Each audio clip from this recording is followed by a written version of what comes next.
Fala, galera. Muito prazer que a gente está começando aqui o segundo episódio do Art Copcast e hoje eu tenho um convidado muito especial. Cara, eu estou muito feliz de ele ter aceitado o convite de estar aqui com a gente hoje. O nome dele eu vou revelar depois, mas ele é um cara que trabalha como designer e ele já trabalhou para a gente no porte do Leandro Aguiari, Paulo Cuenca, Elton Euler, desculpa ter, Thiago Nigro, Bruno Perini, José Vinagre e muitos outros. Cara, a história dele é incrível, tenho certeza que vocês vão adorar conhecer esse cara que é diferenciado dentro do mercado, vai poder trazer muita luz para quem quer trabalhar como designer dentro do mercado digital. E acima de tudo, né? Cara, ele tem só 23 anos. Então é com muito prazer que eu recebo aqui o meu amigo William Bernardo. Seja muito bem-vindo, William. Como é que você E tá? aí, muito obrigado. Um prazer estar aqui com você. É um prazer trocar essa ideia. Cara, estou muito feliz de ter aceitado o convite de estar aqui com a gente, aqui no Art Copcast. O William, né? A gente participa de uma mentoria juntos, bem especial, do José Vinagre, junto com a Mari Domingos. E o William é um cara, assim, que vocês vão ter a oportunidade de conhecer a história dele aqui, mas eu queria já começar perguntando, né? William, vamos lá. Como é que apareceu essa coisa de design na tua vida? Como é que isso aconteceu? Cara, então, desde os 3 anos, eu tinha muita certeza. Eu tinha certeza absoluta que eu ia ser ator. Com 3 Tudo a anos ver, eu já né? queria ser ator. Assim, Sim. morar em Hollywood, esse era o sonho. E aí, com 10 anos, eu fui realmente atrás desse sonho. Com 10 anos eu fui atrás de pesquisar que escola de teatro que tinha ali em São Paulo, eu sou de São Paulo, né? Então, procurei, aí eu liguei lá na secretaria lá da escola para agendar coisa, para depois eu ir com os meus pais e comecei a fazer aula. Fiz 2 anos de aula de teatro. Legal. É uma coisa... E aí, fazendo esses 2 anos de teatro, eu percebi que eu gostava muito disso, mas não era isso que eu queria pra minha vida, não era essa a minha profissão. E aí eu entrei no que muita gente... Eu voltei pra onde muita gente tá, que é aquela coisa de não sei o que vou fazer na minha vida. Não sei que profissão eu vou ter, não sei que faculdade eu vou fazer, né? E aí eu tava nesse caminho. Interessante você falar sobre isso, né? Você já muito novo, você já tinha algumas aspirações de coisa que você queria e você sempre correu atrás, né? Provavelmente isso ajudou muito você nesse mercado, você tão jovem, já está conseguindo trabalhar com gente assim tão grande no mercado, né? Como é que é isso, assim? Os seus pais já identificaram desde pequeno, você sempre teve esse ímpeto de ir atrás daquilo que você queria, como é que foi isso? Você perguntando assim, é o que eu tô parando pra pensar, né? Eu acho que sim. Acho que eu sempre fui uma pessoa com muita personalidade, assim, com muita opinião. Sim. Isso eu sempre fui, realmente. Desde criança, meus pais contam várias histórias de Sim. como eu sempre tive opinião. Se eu não queria ir com uma pessoa, eu não ia. Alguém... Tem uma história muito engraçada, que eu fui na casa de alguém, amigos do meu pai, e aí eu era pequenininho, nem falava direito, e tinha um quarto, assim, escuro, próximo da sala em que a gente tava, e aí eu fui caminhando pra lá, meio tentando descobrir o que era aquele cômodo da casa, né? E daí a pessoa, né, o dono da casa falou, não vai aí não, que aí tem bicho-papão. Uhum. Aí eu virei pra pessoa, estendi a mão e falei, não tem não, quer que eu te mostre? Né? Então eu sempre tive muito essa postura. Caramba, William, que legal. E, cara, a gente teve a oportunidade de conversar previamente, né? Eu tive a oportunidade de conhecer um pouco mais da história do William e eu tenho certeza que ele vai poder trazer muitos insights interessantes aqui para a nossa conversa, porque a proposta realmente aqui do Art Copcast é trazer essa galera, né? Que tem muito resultado e muita gente talvez ainda não conheça. E o William, ele tem algo bastante interessante que me chamou a atenção, né? Foi que essa trajetória sua até chegar para se tornar um designer, depois das aspirações que você teve como ator, quando criança e tudo mais. Mas você falou de uma situação ali que foi meio adversa, que você passou ali um pouquinho antes da pandemia, ali um pouquinho antes de 2020. Conta um pouquinho pra gente como é que foi isso. Foi, exatamente. Né, eu terminei de contar ali minha história de querer ser ator, falando que eu cheguei naquele ponto que eu não sabia o que eu queria, né? E daí ali fazendo o ensino médio e pensando o que eu ia fazer, o que eu ia prestar. E eu realmente não sabia. Pensei muito em psicologia, que é uma área que eu gosto e tal, mas não sabia. Aí depois eu tava... aí no final eu acabei me inscrevendo, inclusive, na FUVEST para arquitetura, que eu tava indo nesse caminho. Mas ali em cima da hora mesmo eu percebi que não era arquitetura, que era design.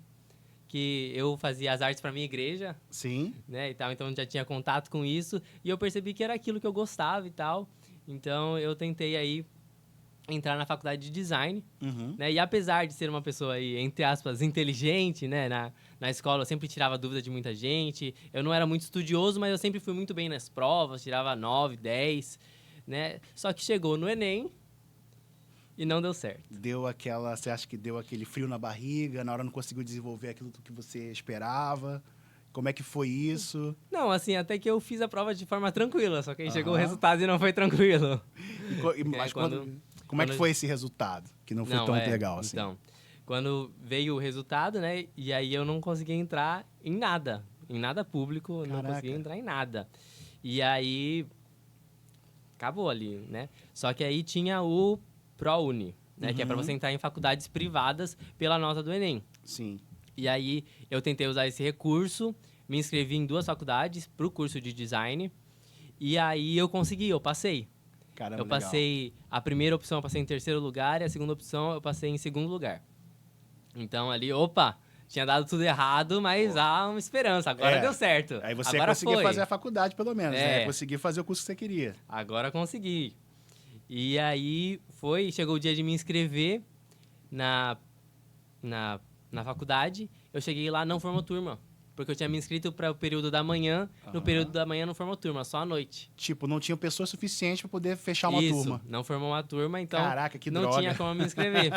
Mas até aí eu tava tranquilo. Uhum. Porque existia a segunda opção, que eu tinha passado, eu tinha formado turma, então maravilha. Aí chega a segunda chamada, eu vou lá na faculdade para me inscrever, eles falam, não, você não tá aqui no sistema, você não entrou na Caraca. segunda chamada. Porque rolou algum erro na primeira chamada, da forma que preencheram lá, que eu não entrei na segunda chamada. Caramba, Will. E aí foi muito tenso, né? Porque eu queria entrar, era tipo assim, eu já tinha dado errado. Aí Sim. quando finalmente deu certo, deu errado de novo. Caramba. Aí quando ia dar certo, deu errado de novo. Aí você já pediu música no Fantástico, né? Que Não, 3 vezes dá pra 3 pedir música no vezes, é. Fantástico. Mas, De fato. e como é que foi isso, cara? Como é que ficou com a tua cabeça com tudo isso? A gente tá falando de que ano exatamente? A gente tá falando de 2020. Olha só, recente, O ano da né? pandemia ali. Um pouquinho antes de começar ali a pandemia, né? Isso. Foi ali bem nesse período mesmo. Sim. Que aí, quando deu esse erro, eu queria resolver, né? Queria entrar em contato lá com o ProUni pra Aham. ver isso, porque era um erro administrativo, de preenchimento, não era algo que eu não tava capaz, né? Só que eles só aceitavam ligação de telefone fixo. E eu não tinha telefone fixo. Hoje em dia todo mundo... Quase ninguém tem mais, né? Hoje em dia todo mundo com celular, a gente já tinha cancelado o telefone fixo lá em casa faz tempo, faziam anos. E aí ainda veio a pandemia e aí embolou tudo. Simplesmente Embolou não tudo. conseguiu falar, né? As coisas realmente não funcionavam mais, né? Como antigamente. Teve um período ali bem difícil, né? Eu sei também porque eu fiz meu mestrado na Universidade Rural nesse período, então era tudo muito mais difícil. Sim. Eu demorei para pegar meu diploma também da própria graduação. Então você, cara, eu nem imagino como é que ficou a tua cabeça depois de tudo isso, né? Deve ter ficado super, super frustrado, né? Não, ali eu realmente, assim... Frustrado foi da primeira vez. Aham. Na terceira, depois que toda vez que surgiu uma esperança, ela quebrava. Sim. Né? Então, assim, eu fui realmente ficando sem esperança.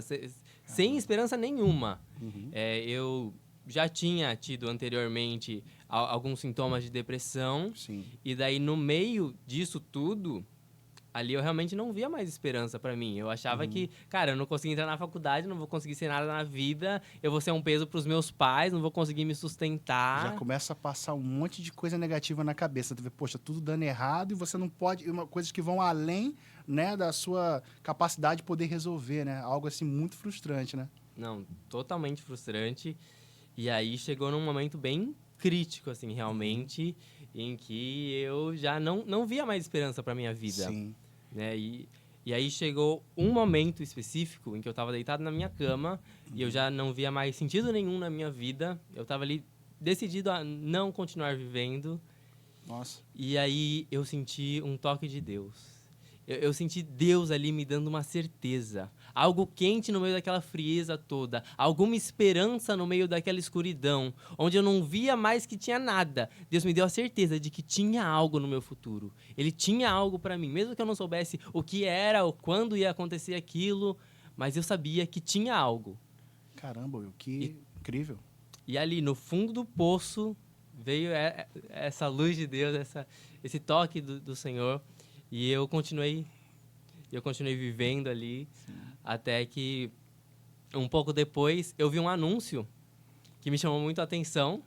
Opa, peraí, agora a gente vai entrar na parte como você então chegou aonde você está hoje, né? Exato. Então, vamos lá. Então, você, depois de passar esse período aí, né, que foi bem difícil, de uma sequência de frustrações em relação à Sim. faculdade, você teve ali um momento espiritual muito forte, né, que você teve força para poder continuar em frente, e aí você se deparou com um anúncio na internet, é isso mesmo? É isso mesmo.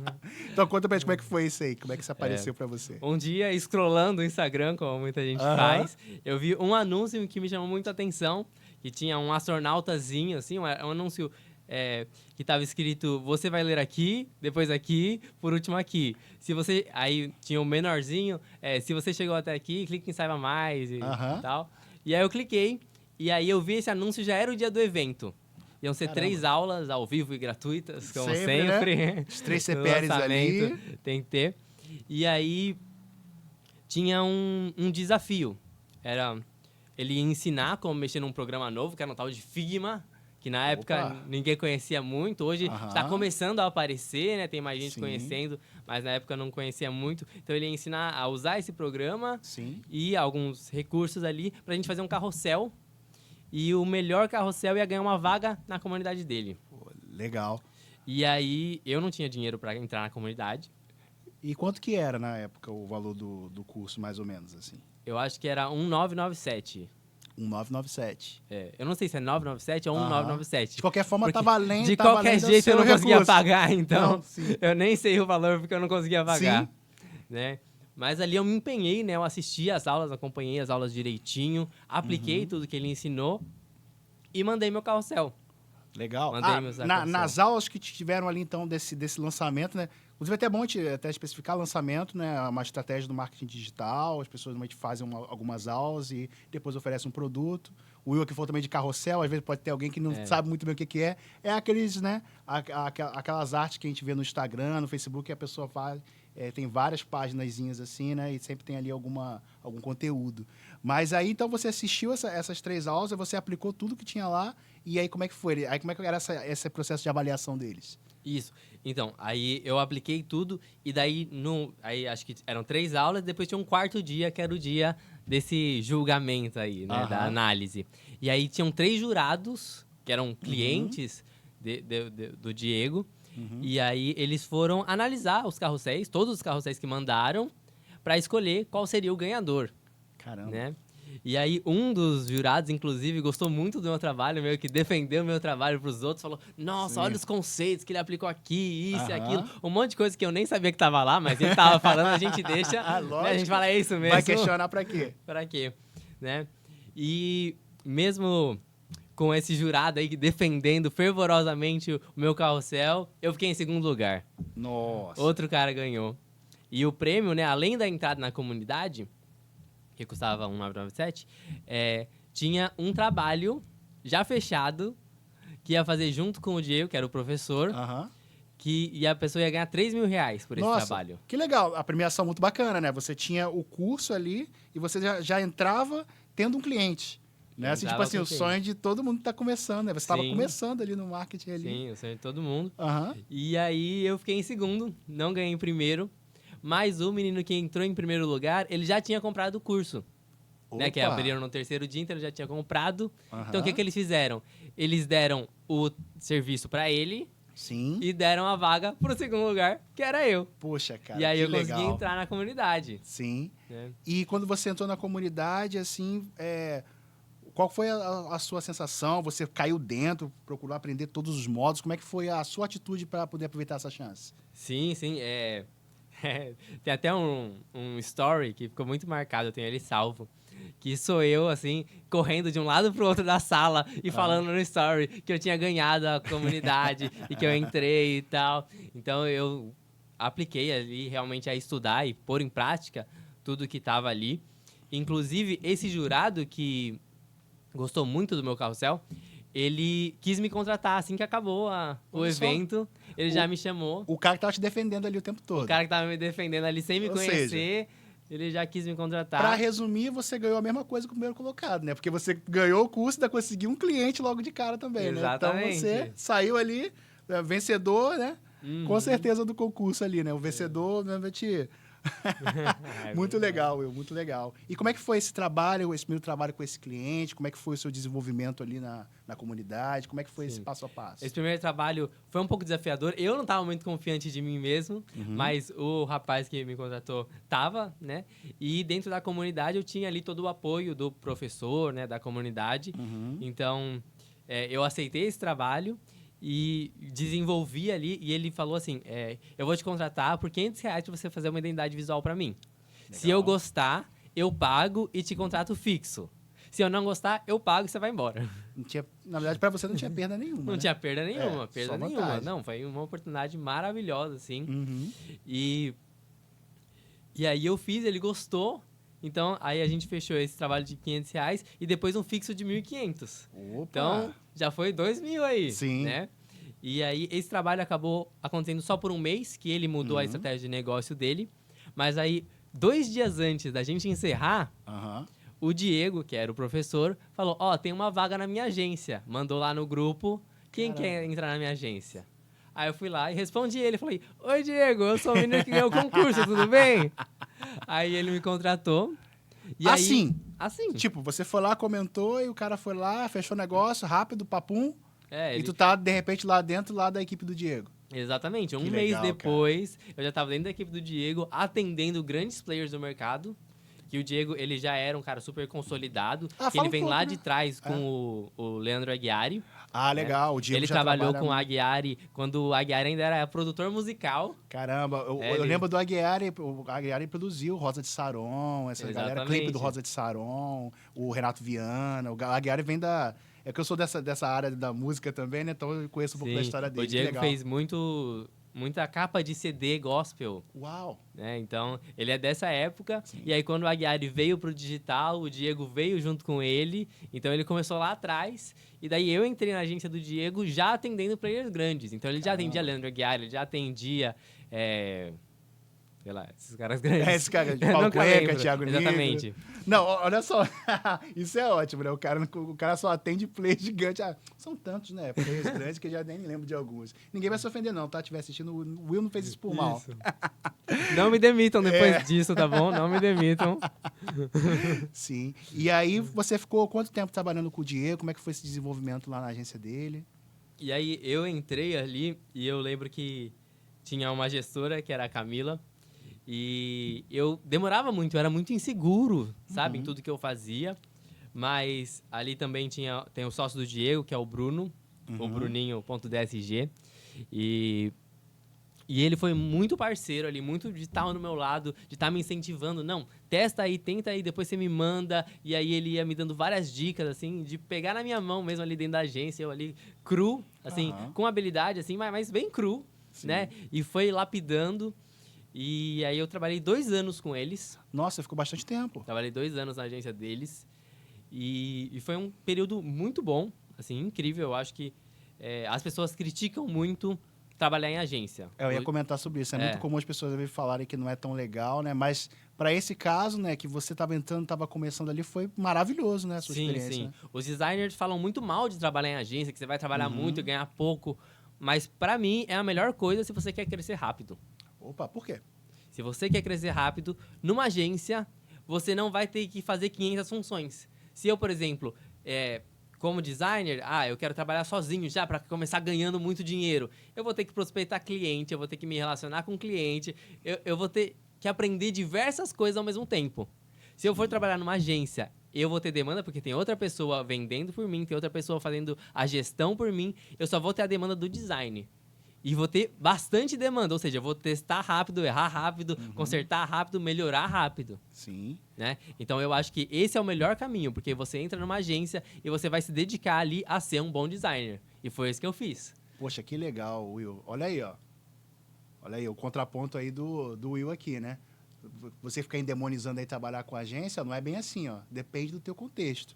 Né? O Will tá dando a dica aqui, né? Pensa, né? Porque normalmente a galera que trabalha com design, né? Claro que a gente não vai generalizar, mas um pessoal mais novo, né? A galera mais nova. E às vezes realmente não vai conseguir logo ter essa habilidade de negociar, já de ter essa postura de empresário, que é uma coisa que hoje você já desenvolveu. Então, eu acho muito interessante trazer esse ponto, sabe, Will? De falar pra galera, ó, A agência tem o seu lado extremamente positivo, especialmente porque você quer se desenvolver naquela habilidade que você vai fazer, né? Então, muito legal isso que você falou. Sim, é. Eu acho que as pessoas criticam muito porque elas olham pelo lado errado. Elas olham pelo lado de ganhar dinheiro. Eu consegui olhar pelo lado... Eu estava recebendo para aprender. Caramba. Né? Eles Muito estavam me legal. pagando todo mês um salário para eu aprender a ser um bom designer. Sim. E eles ainda estavam me ensinando. Né? Sim. Porque o bom de trabalhar numa agência é que você tem uma equipe, você tem outras pessoas com quem se relacionar e ter esse feedback. Sim, e aí você falou que você foi muito abraçado lá, achei muito interessante. Você falou, poxa, tinham pessoas ali que estavam ali realmente interessadas no seu desenvolvimento profissional. Sim. Né? Porque, no caso, a agência que entende isso também, ela compreende que se ela desenvolve bem aquele parceiro que está com ela tem muito mais a ganhar, né? E você já estava atendendo grandes players, como você falou aqui, né? Então, eles não poderiam também entregar um trabalho que fosse aquém do que os grandes players esperavam, né? Então, eles viram potencial em você, te deixaram você dedicado àquilo que você faz de melhor, que é realmente ali, fazer a concepção ali das artes, e aí você teve tranquilidade, ter que se preocupar com várias coisas que hoje você tem que se preocupar, né? Exatamente, exatamente. Que aí depois de 2 anos ali trabalhando com eles, né? Realmente, em agência você trabalha muito, mas cresci muito. E aí chegou um ponto em que clientes começaram a me procurar. Né? O contrato com eles não era exclusivo, né? Então podia ter outros clientes, só que eu não sabia ter outros clientes, né? E aí depois desses 2 anos eu comecei a receber clientes, os clientes me procurando, os clientes querendo me contratar. E aí eu comecei a atender clientes paralelo à agência, né? Então eu tinha uns freela depois da agência. E aí chegou um momento em que esses clientes, depois da agência, já estavam demandando muito tempo e me pagando mais do que a agência. Sim. E aí esse foi o momento que eu transicionei, que eu resolvi sair da agência, né, e atender só os meus clientes. Não, isso aí é fantástico, né? E a gente estava conversando antes, né? E você falou uma coisa muito interessante, né? Que você passou por todo esse processo, teve ali um treinamento muito bom ali com a equipe do Diego, você veio crescendo e, vamos combinar, né? Você trabalhava com uma equipe grande. Qual era o que você tinha de tão diferente que essa galera começou a procurar você pessoalmente, você começou a fazer esses freelances com clientes grandes? Qual é o seu diferencial? Cara, eu acho que falando do mercado em geral, eu acho que principalmente, não sei as outras áreas, né? Mas o mercado de design, eu tenho essa certeza plena que um dos maiores diferenciais é a confiança. Mais até do que o quesito técnico. Claro, o quesito técnico é essencial. Se você não sabe fazer o que precisa ser feito, não serve. Mas se você sabe fazer o simples bem feito, o que precisa ser feito, você não é extraordinário, mas você faz o que precisa ser feito. Mas você é comprometido. Você entrega o que foi pedido. Você não some no WhatsApp. Cara, isso é o que as pessoas mais valorizam hoje. Sim, até porque é impossível você fazer algo genial e totalmente fora da curva o tempo inteiro, né? E às vezes as pessoas não estão tão interessadas nisso, elas querem ter resultado, né? Inclusive você tem uma filosofia diferente, né? Porque apesar daqui do nome do nosso podcast ser Art Copcast, eu sei que o Yuri tem uma filosofia ali que não tem nada a ver com você ser ali o abstrato, o artista na história. Tem ali um método, né? Tem ali, na verdade, ali uma questão ali técnica e de resultado que você precisa entregar. Como é que é essa filosofia de trabalho que você adota hoje, Will? Eu acho que a maior dor dos designers é o tal do bloqueio criativo. Os designers têm muito esse problema de bloqueio criativo e tal. E eu hoje não entendo muito isso. Porque, para mim, o design ele tem um método. Tem algo a ser comunicado. Então, a gente vai comunicar o que tem que ser comunicado. Não é artístico, não é uma obra de arte. É uma comunicação. Assim como o copywriter, ele vai transmitir pelas palavras, eu vou pegar o que o copywriter escreveu e vou embalar aquilo, eu vou fazer uma embalagem naquilo. Então, eu começo pelo que o copywriter escreveu. Esse é meu ponto de partida. Opa, o que ele está falando aqui? Essa é a mensagem que a gente vai comunicar. Então, dessa mensagem, eu começo a construir o design em cima dela, para comunicar visualmente o que está sendo transmitido pelas palavras. Sim. Mas vou trazer uma provocação aqui para a gente poder brincar um pouco.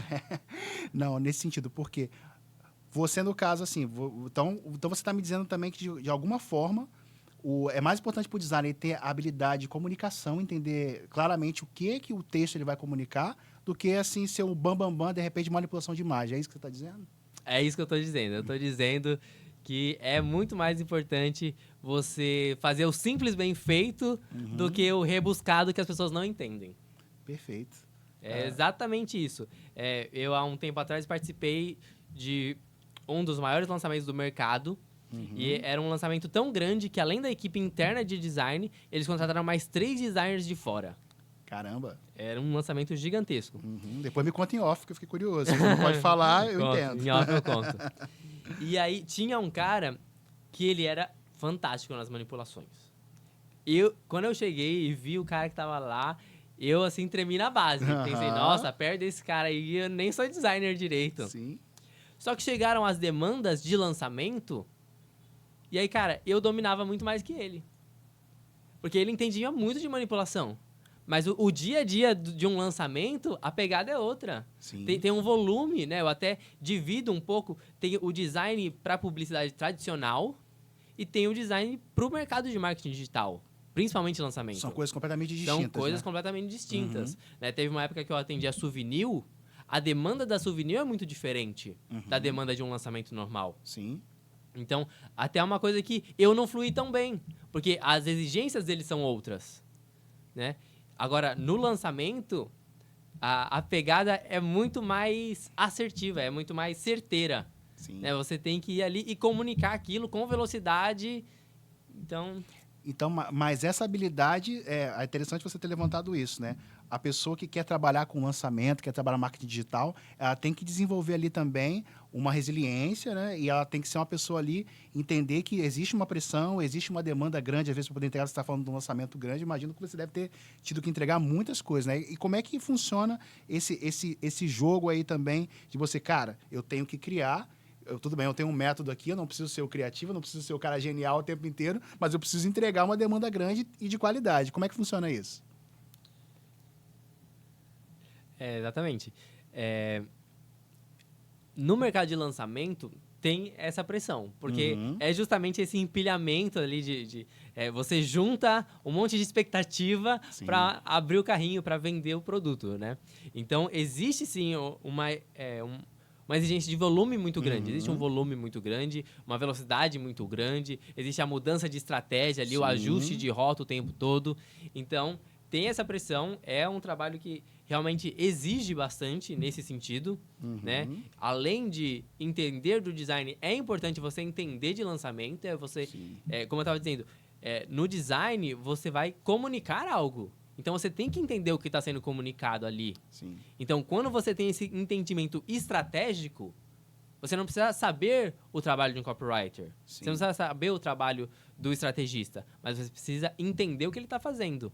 Para você conseguir corresponder ao que ele está pedindo para você. Sim. Né? Eu, inclusive, no evento da Mari do Vinagre, conheci lá um pessoal e elas estavam reclamando disso. Que elas contratam um designer e o designer não entende o que tem que ser comunicado ali. Sim. Né? Ele faz coisas desconexas.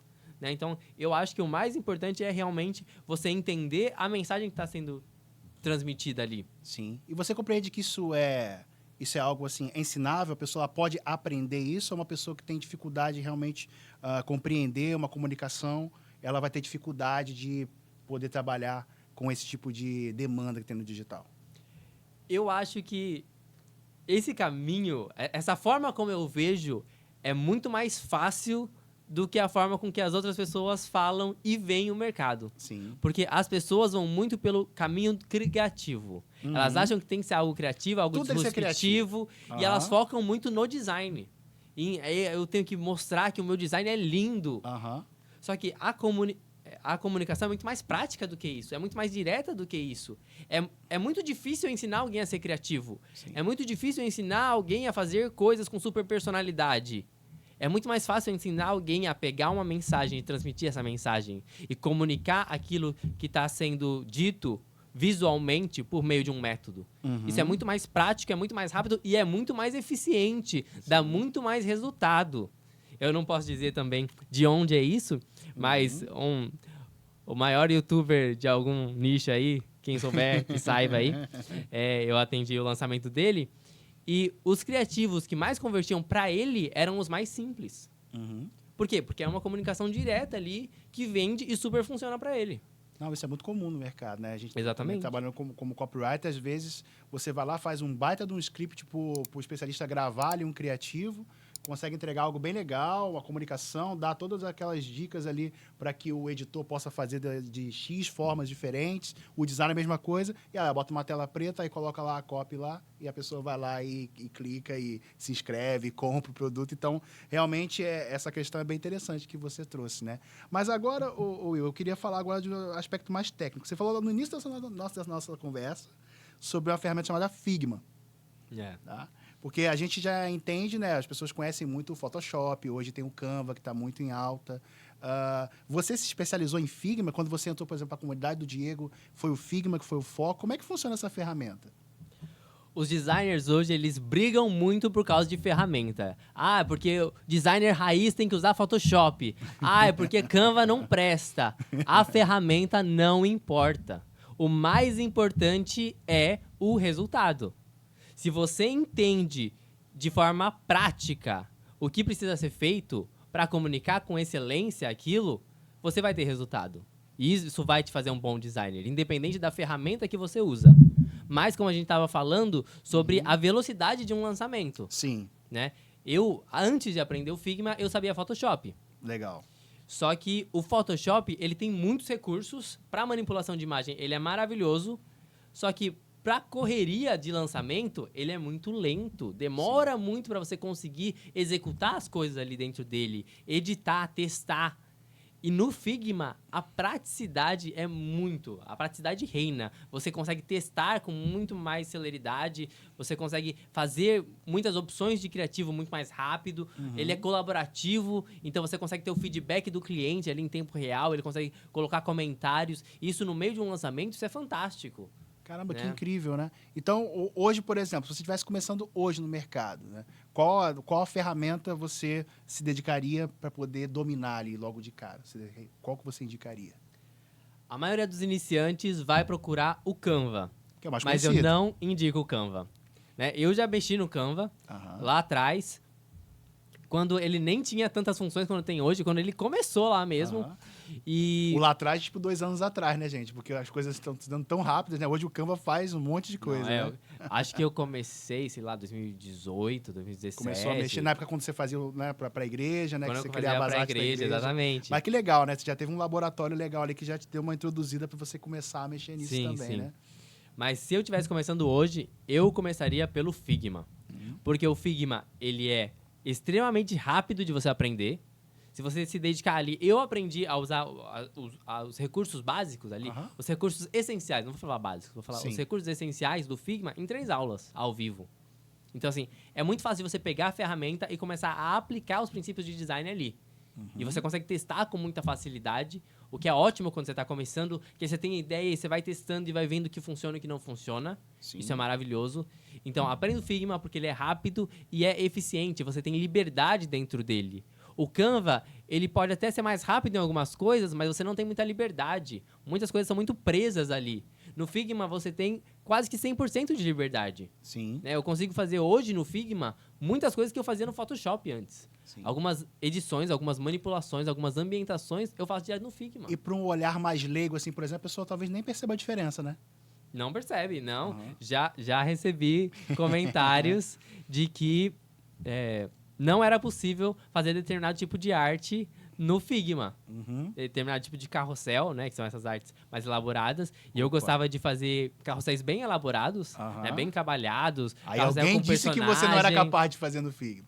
Não, eles disseram que não era possível fazer no Figma. Só que aí eu mostrei os que eu já tinha feito. E já estavam no nível maior do que os carrosséis que a pessoa estava mostrando. Caramba, que louco isso. Inclusive, gente, depois, né, não deixe de entrar lá no Instagram do William, poder dar uma olhada. O próprio Instagram do William já mostra um monte de trabalho que ele faz, realmente, assim, é fora de série. Eu, que tenho uma visão um pouco mais leiga, eu acho que eu não perceberia a diferença não, William. Mas o que você falou sobre essa questão de você conseguir um resultado muito mais rápido, né, já com uma qualidade já incrível ali, comparável até o Photoshop, isso é maravilhoso, né? A gente for pensar alguns anos atrás, a gente não teria essa possibilidade, né?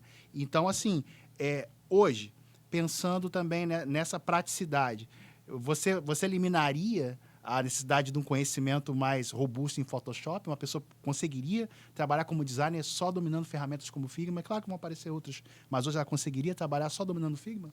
um designer consegue plenamente trabalhar só sabendo Figma. Eu diria pra você, saiba o Figma, aprende o Figma, fuça no Figma, descobre os recursos secretos do Figma. E vai nesse caminho e começa a ganhar dinheiro. E aí só depois você vai e faz um curso de Photoshop, pega ali alguns recursos essenciais, começa a brincar ali com algumas manipulações mais complexas. Que ele tem recursos interessantes, Sim. mas não são recursos essenciais, são recursos que às vezes fazem pouca diferença, mas às vezes existem projetos que pedem algo mais trabalhado. Então, vou fazer uma hero de uma página que é muito importante e que precisa de um tratamento ali melhor e tal. Então, vou ali manipular no Photoshop para fazer uma coisa mais trabalhada. Sim. Mas são coisas específicas. Entendi. Então, eu diria que é uma especialização depois para te ajudar, para dar uma mão, para você fazer a manipulação e jogar de volta pro Figma e continuar o trabalho. Legal, William. O William falou uma coisa interessante aqui também, né? Ele falou muito no início sobre... Porque as pessoas podem pensar assim, né? Mas, pô, pra ele foi fácil, ele foi lá, deu maior sorte, participou lá do concurso lá do Diego, pô, ficou em segundo, mas daqui a pouco deu tudo certo, acabou ficando em primeiro, acabou pegando ali a vaga de emprego. Então, pra ele foi fácil, ficou 2 anos trabalhando na agência do Diego. Mas vamos falar a realidade. Hoje, tem muita demanda para quem quer começar a trabalhar com design, William? Tem muita demanda para designer. O mercado de design dava para dizer quase que é um oceano azul. Porque eu não conheço gente que não está procurando designer para contratar. Eu estou procurando designer para contratar. Tá difícil para mim encontrar. Olha aí, ó, quem quiser, ó, mandar um direct pro William lá também. Quem sabe se não trabalha na equipe do William, ó. Quem quer trabalhar na minha agência tem que ser comprometido, responder no WhatsApp. Importantíssimo, né? Mas, de fato, as pessoas têm muita dificuldade para encontrar bons designers. Né? E foi o que eu disse. Eu acho que você ser comprometido já é um primeiro passo gigantesco. Você ter compromisso, você ter palavra, essa parte do caráter.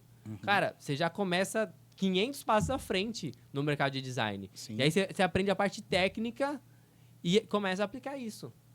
Né? Porque eu, por exemplo, eu fui contratar uma pessoa, eu contratei a pessoa para fazer determinado projeto para mim, e aí a pessoa sumiu, não me entregou o projeto, não me respondeu mais, não fez nada. E daí eu tive que correr para entregar o projeto. Mas assim, era uma pessoa que eu estava interessado em contratar ela de forma fixa. Eu passei um projeto pontual só para ver ali a questão técnica dela, que eu ia fechar fixo. Só que ela nunca mais me respondeu. Então você vê ali que é uma falta. E eu vejo que é uma insegurança. Eu não estou nem culpando a pessoa, falando que ela é mau caráter. Mas, por exemplo, quando eu comecei, né, como eu falei, eu gosto de começar pela agência, que você se concentra só em ser designer. Depois que eu saí para ser a minha própria agência, né? E, inclusive, isso é uma parte que eu não contei da história, né? Mas quando eu saí, a demanda foi crescendo e eu saí em maio. Em novembro, eu já estava contratando alguém para trabalhar comigo. Maio de 2000 Maio de 2023. Ano passado. Ano passado. Recente. Novembro foi o Growth Day. Eu estava lá no evento e terminando de finalizar o contrato com a pessoa aqui que ia começar a trabalhar comigo. Caramba. Né? Então aí eu saí da vida de ser um designer que simplesmente produz a arte, faz a parte do design mesmo, e comecei a ir para essa área de mais empresário, assim, de ter que vender, de ter que falar com o cliente, de ter que negociar com o cliente. E essa é uma parte mais difícil. Sim. Né? Muitas vezes a gente não tem essa habilidade natural. Né? Então é uma coisa que tem que ser desenvolvida. Respeitar o contexto, né? A pessoa, às vezes, ela quer começar já lá de cima, né? Então, você trouxe aqui, o William, poxa, é um exemplo realmente de quem está vivendo a jornada do jeito certo, né? Ele teve a oportunidade ali, ele agarrou, ele teve ali, poxa, uma ajuda que eu considero ali também, nós somos pessoas que temos uma fé muito grande, que realmente existe uma força, né? Deus, por exemplo, abriu portas para que ele pudesse entrar. E claro, né, que a habilidade dele, a postura dele fez com que ele agarrasse a oportunidade e conseguisse se destacar e viver esse contexto, né? Viver o contexto de quase 2 anos numa agência, focado em produzir, em aprender a parte técnica. Poxa, e hoje, como ele falou, né? E é um caminho natural. Hoje você é um empresário que oferece ali um serviço de design. Né? Você não é um designer, você é um empresário e dentro do seu escopo de serviço está lá o serviço de design. E esse é um caminho natural para quem está nesse mercado e só reforçando, como eu falei no início, aí só tem 24 anos. É só o começo. Olha só, ainda adiantei, ainda falei que... Quando você faz aniversário? Em março. Em março, tá longe. Acabou de fazer 23, ó, 23 anos, gente. 23 anos. E William, agora vamos falar um pouco para quem quer entrar no mercado, né? Quais são as possibilidades hoje também que tem um design? hoje. Vamos falar português claro, que com certeza vai ter gente que vai assistir esse vídeo aqui e vai querer saber. Quanto que dá para eu ganhar trabalhando como designer?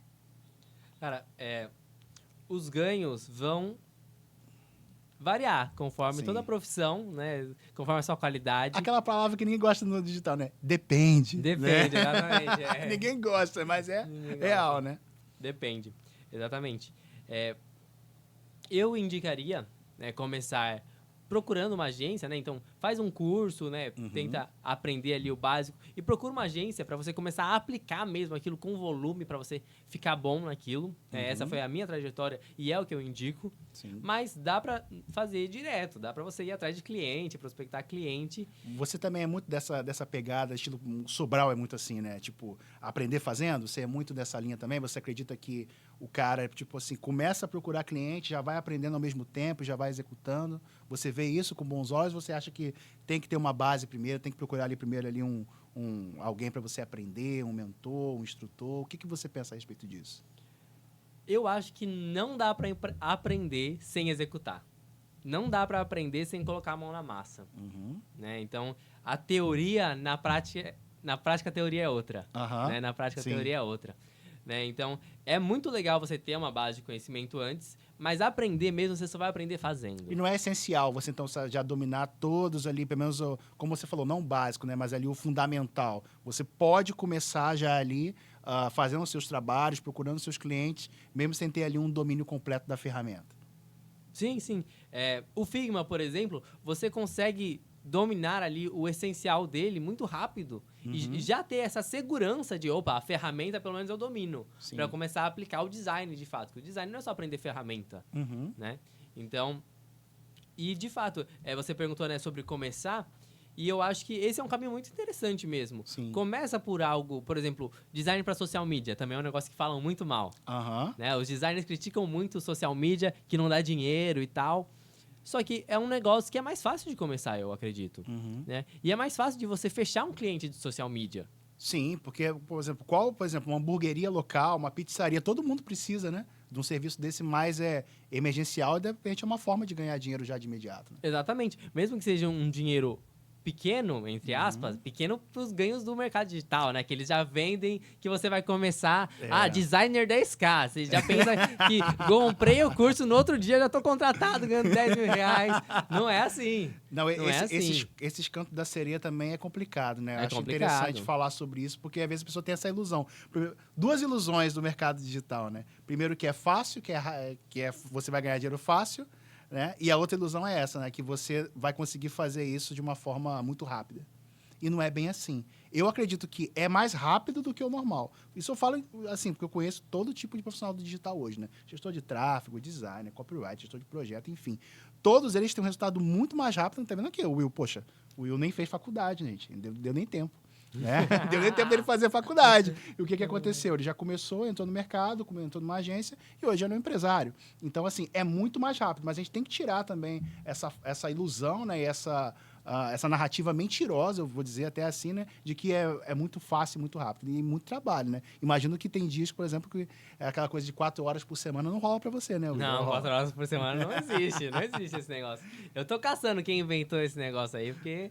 ainda não rolou, não. Foi um copywriter que inventou. Foi um copywriter. Vou te explicar, porque ele procurou os textos, ele fez pesquisas no Google, né, quando ele ia lançar esse livro, né, Trabalhe 4 horas por semana, para ver o que as pessoas procuravam. Então, com base na pesquisa, as pessoas procuravam forma de trabalhar 4 horas por semana. É o título do livro, e o livro também não fala. Não é literal que você vai trabalhar 4 horas por semana, mas fala sobre um desenvolvimento ali, né, de uma mentalidade de você realmente começar a ganhar mais e tudo mais. Mas é interessante você falar nesse ponto, né? Sim, eu nem tô criticando o livro, que eu sei que, né, que o livro não fala, mas o marketing digital vende muito isso, né? Sim. Você vai ter o computador na mochila, você trabalha de onde você quiser, sei lá, na praia trabalhando. Gente, eu não quero trabalhar na praia. Se você não tô aqui no Rio, eu queria curtir o Rio. Eu não queria ter que abrir meu computador e trabalhar. Mas no marketing digital a gente trabalha, final de semana, a gente vara a madrugada às vezes, né? São sacrifícios, mas que recompensam. Né? É como você falou, não é o curto prazo que eles vendem, como se fosse num mês você já tá ganhando 10 mil reais. Não é assim. Né? Eu lembro que no meu segundo ano, acho que foi no segundo ano, cara, eu tinha lá uma meta de ganhar 5 mil reais por mês. Sim. E eu tava ali perseguindo aquela meta e terminou o ano e não tinha 5 mil reais por mês. Né? Mas era uma época de semear, era uma época de crescer, né? Então, é muito mais rápido que o mercado tradicional? É. Tem nem comparação. Não é do dia para a noite. Sim. Mas é muito mais rápido. É um longo prazo que tu traz pro médio prazo. Vamos pensar nas profissões aí, né? Que a gente até conversou, né, ontem naquele nosso bate-papo, né? Você pensa no advogado, você pensa no médico, você pensa no engenheiro. Poxa, os caras ganham bem, né? Mas quanto tempo eles tiveram que estudar para poder ganhar isso? Aí você vê no digital, eu tô falando do William aqui, mas isso não é um caso isolado, né? Tem vários casos que a gente conhece de pessoas que entraram ali e em 2, 3 anos estão conseguindo ganhar salários muito bons, né? Não tô falando também de grandes players do mercado que falam que ganham, né, 50 milhões no lançamento. Tô falando de gente que vive bem, que ganha bem e que é, na verdade, né, quem faz essa grande engrenagem rodar, que está ali por trás dos bastidores e ajudando essa galera aí que está na frente do mercado a conseguir esses resultados aí que a gente vê aí a todo momento, né? Em lançamentos, em estratégias, em eventos presenciais, inclusive. Então, realmente, é mais rápido do que o mercado tradicional, mas ele não é do dia para a noite. Gostei muito dessa frase que você falou. E você falou da faculdade, né? Um médico, ele ganha bem? Ganha. Só que ele vai estudar 10 anos para depois começar a ser médico e para ganhar bem ele vai ter que fazer vários plantões. Então, né, eu aqui, 3 anos que eu tô nesse mercado. Sim. E já tô aí, não tô milionário, né? Igual você falou. Não sou esses players do mercado, aí tô ganhando milhões por mês. Como não, mansão, Outlier. Mas, poxa, ter uma condição de vida legal, poder ali comprar um apartamentinho financiado e pagar, poder ter as coisas, poder dar uma tranquilidade pros pais, poder saber que, poxa, eu quero casar, eu vou ter dinheiro ali pra casar, pra sustentar minha casa. Não depender dos pais, né? Você ter a sua autossuficiência. E na época, né, que eu tive a crise lá, né, que eu comecei contando, uma das minhas preocupações era essa. Eu pensava, eu não vou ter futuro, eu vou ser um peso pros meus pais. Sim. Cara, essa foi uma grande preocupação. E hoje tem uma condição em que os meus pais não precisam se preocupar, em que os meus pais podem decidir mudar de emprego e tal, porque sabem que eu tô ok ali, se eles precisarem da minha ajuda, eu posso ajudar eles. Cara, isso não tem preço. Cara, não é sobre ter milhões, é sobre ter uma família em paz. Poxa, de fato, concordo plenamente com você. Acho que é isso que o mercado digital tem trazido para muita gente, né? A gente está dentro desse mercado, a gente vê como que as pessoas realmente estão mudando de vida, né? Hoje é sobre o Will, eu não vou falar sobre mim, mas realmente o digital ele é hoje um caminho muito promissor para pessoas que querem realmente trabalhar, querem ter uma estabilidade financeira. Inclusive, é possível alcançar isso com o digital. E você realmente mudar de vida. Tem pessoas mudando de vida. E mudar de vida não é ser milionário, como o William falou. É você ter liberdade para você poder sustentar a sua família, você poder viver a sua vida, você poder, como o William está aqui. O William está aqui no Rio de Janeiro, ele é de São Paulo, veio participar de um evento. Então, é você ter esse tipo de liberdade e entender que existe um processo, que tem um tempo para essas coisas acontecerem. Mas não precisa ser 10 anos como antigamente era, né? Por exemplo, quantas pessoas, de repente, estão com 40, 50 anos de idade, ainda estão almejando ter essa oportunidade que o William falou aqui, né? De poder ter uma segurança, de poder ter seus próprios ganhos, saber que vai conseguir se virar. Isso, para mim, é liberdade. Não precisa ser milionário. Exatamente. As pessoas querem ser milionário e viajar o mundo e sei lá o quê. Mas, às vezes, você não precisa disso. Né? Não é isso que vai fazer, de fato, a diferença na nossa vida, muitas vezes. Né? Muitas vezes, a liberdade que a gente busca não é viajar o mundo, é poder estar em casa com os filhos. Né? O meu sonho é me casar e ter 5 filhos. Sim. Né? Então, assim... Tem que trabalhar bastante. Com certeza, com certeza. Já estou me esforçando antes de ter, entendeu? Sim. Para conseguir. Mas... poder ver os filhos crescendo. Sim. Eu acho que esse é um valor muito legal que o digital traz, né? E a liberdade de viajar o mundo, eu acho que é meio mentirosa, essa coisa de botar um computador na mochila e ir viajando, sei lá o quê. Não é para todo mundo. Não é para todo mundo. Pode ser que algumas pessoas almejem isso, mas o que você falou, né? Até mesmo conheço pessoas, por exemplo, várias mulheres que hoje podem estar muito mais tempo com os filhos porque trabalham no digital e não precisam estar ali presas a uma rotina, né, de trabalho de muitas horas, né, extenuantes, porque ela trabalha com a questão da entrega, né? Ela não precisa vender todas as horas dela, né? Isso vale para um pai também. Com certeza, com certeza. Semana passada, um player que veio dos Estados Unidos e tá aqui no Brasil montando uma base presencial, tava tentando me contratar. Sim. Só que pesou para mim isso. E, poxa, aí vai ser presencial. E aí eu vou ter que ir pra lá, apesar de ser meia horinha da minha casa, poxa, eu vou ter que ir pra lá, passar o dia inteiro lá, depois voltar. Sim. Cara, isso vai me consumir muito. Cada um então... tem um contexto, cada um tem a sua, na verdade, o seu ideal de vida, né? Para você hoje funciona mais assim. Talvez até um outro designer poderia ser interessante trabalhar presencial lá, né? Ter essa experiência, principalmente quem está começando, né? Poder ter uma experiência antes, assim, eu aceitava, com certeza. Sem dúvida. Então, são as oportunidades. Mas, Will, agora também quero te fazer uma outra pergunta, né? A gente não falou aqui, eu fiquei até com vergonha quando o Will veio aqui de poder mostrar, né? Sobre a nossa canequinha, a gente fez questão de trazer uma canequinha agora com a logo do ArtCop, né? E essa é uma logo que, na verdade, muita gente com certeza vai perceber, ela foi feita com inteligência artificial. E eu queria saber do William. Você usa no seu trabalho? Te ajuda de alguma forma? Ou esse trabalho é 100% orgânico, por assim dizer? Você monta tudo e depois eu quero saber se um designer pode ser substituído por inteligência artificial. Vamos começar pelo final. Um designer pode ser substituído por uma inteligência artificial? Pode. Um designer pode ser substituído por uma inteligência artificial. Mas como o Figma, o Canva substituiu alguns designers. Eu não acredito que a profissão designer vai sumir porque a inteligência artificial tomou o lugar dele. Sim. Mas assim como o Canva trouxe uma praticidade muito grande para pequenos empresários começarem a ter um design ali, quando não tem dinheiro para contratar um designer, você usa ali aquela ferramenta e tem um resultado. Sim. Tem ali uma coisa satisfatória, uma coisa que funciona. E aí ele tem a oportunidade de, usando isso, crescer. E aí, quando a equipe cresce, cara, você vai querer delegar. Você vai começar a montar uma equipe, as coisas vão começando a ser mais específicas e você vai ter um designer. Não tem jeito. Daqui a pouco, o podcast aqui vai crescer, vai ser o maior do Brasil aí e tal. Aí eu vou contratar o Will para fazer um designer mais vai atualizado. Entendeu? Porque Com certeza. aí você já não vai querer fazer. É Sim. só entrar na inteligência artificial ali e tal, mas o resultado não fica tão bacana e vai onerar seu tempo que você tem outra coisa pra fazer. Não e na verdade até é isso, né? Claro que foi muito mais rápido do que em outros momentos, né? Mas eu fiz vários testes, fiz várias coisas, testei vários prompts até conseguir e ela tem um ajuste. Por exemplo, a palavra cast ali, ela foi feita por um amigo meu para poder deixar bonitinho, porque ainda não conseguiu sair. Ou seja, a inteligência artificial precisa de alguém que saiba manipular ela. E ela ainda precisa de ajuste, ela não vai entregar um trabalho perfeito, né? E sempre vai ter aquela coisa, né?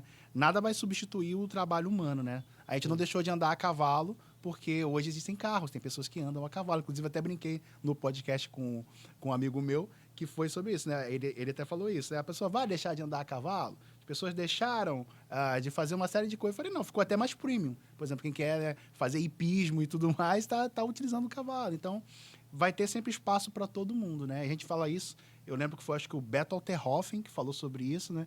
Que ele usou o próprio ChatGPT para poder responder se ele substituiria os copywriters. Ele falou que ele não tinha capacidade de substituir um copywriter, que ele poderia, ele entendia estudos de copy, entendia uma série de coisas, mas ele não tinha capacidade para, por exemplo, criar uma coisa ali que é inerente, né, ao ser humano.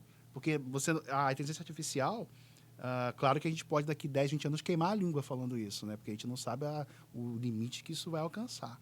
Mas ela ainda não tem a capacidade, né, de pensar como ser humano. Ela pega preceitos lógicos, né? Existe todo ali um aparato por trás para poder ela produzir tanto as imagens, quanto os textos, quanto os vídeos, mas ainda é necessário ter uma ferramenta humana poderosa ali atrás para ter os maiores resultados com ela, e ainda há muitos trabalhos que você precisa ter uma pessoa para poder fazer aquilo, né? Eu acho que esse trabalho do ser humano, ele é insubstituível.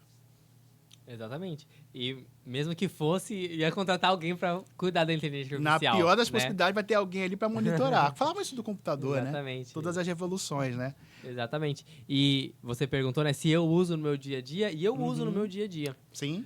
E não me substitui. Não é uma coisa que me substitui. É uma coisa que me dá insumos, me dá os elementos para trabalhar. E acelera então, teu processo. Banco de imagem era muito mais trabalhoso antes buscar em banco de imagem. Agora né? você pensa... Hoje você pensa, você busca ali na inteligência artificial, você constrói a imagem que você quer. Às vezes não sai do jeito que você quer, você tem que mandar ele fazer várias vezes. Ou então ajusta, né? Não, exatamente. Você manda fazer várias vezes para você ter um insumo para você ir lá e começar a construir o seu design. Né? Então, ele não faz o design por você. Ele te dá uma imagem, ele te dá um elemento, ele te dá uma ideia, às vezes, para você ir lá e trabalhar em cima dela e aí sim fazer o design. Sim.